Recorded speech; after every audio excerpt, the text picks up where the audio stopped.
আমাদের হচ্ছে ইউএসডি কোপে সেকেন্ড স্টেপ আপে ইম্পোর্ট ট্রাপে বুম। আলহামদুলিল্লাহ। সবাই রেসপন্স করেন। আলহামদুলিল্লাহ ভাই। আলহামদুলিল্লাহ সবার স্টেপ ডান। আর আপনার হচ্ছে রাতে আবার কমপ্লিট হলে আমরা মোটামুটি ভালো প্রফিটে চলে যাব। হ্যাঁ, আপনার হচ্ছে দুই একদিন যদি স্টপ লস হিট হয় কোনো কারণে, একটু অ্যাটেনশন দিয়ে কথা শোনেন। দুই একদিন যদি স্টপ লস হিট হয় কেউ ঘাবড়াবেন না। হ্যাঁ, মার্কেট আমার আপনার কারো বাবার না। যেহেতু মার্কেট মানে ব্রোকারটা কারো না কারো বিজনেস, তো মার্কেট দুই একদিন লস হবে।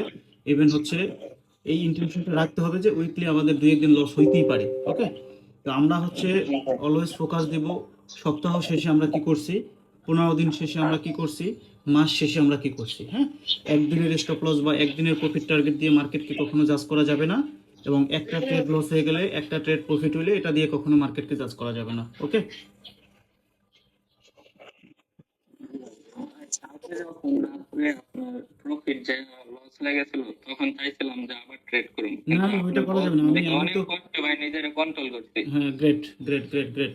আপনার হচ্ছে দু একদিন মার্কেটে লস হইবে ভাই, এটা আমাদেরকে মাইনে নিতেই হইবে। হ্যাঁ, এখন আমি যদি হচ্ছে ধরেন রিভেন্স ট্রেড করি, আমি যদি হচ্ছে মার্কেটের সাথে রিভেন্স নিতে চাই, আমার ক্ষতি হবে, আমার অ্যাকাউন্ট জিরো হয়ে যাবে। ধরেন এক্সাম্পল স্বরূপ, কালকে আপনি ট্রেড করেন, আপনার অ্যাকাউন্ট জিরো হয় না, আপনার ব্যালেন্স ছিল, আপনি কিন্তু আজকে ট্রেড করতে পারবেন, আপনার কিন্তু আজকে রিকভার হয়ে যাবে, ইভেন হচ্ছে আমরা প্রফিটও করতে পারবেন। একটা জিনিস মাথায় জি ভাই। রাখবেন, ব্রোকার আজীবন থাকবে, বাট আপনার ব্যালেন্স যদি না থাকে আপনি পরের দিন ট্রেড করতে পারবেন না, আফসোস করতে হবে, সোজা কথা।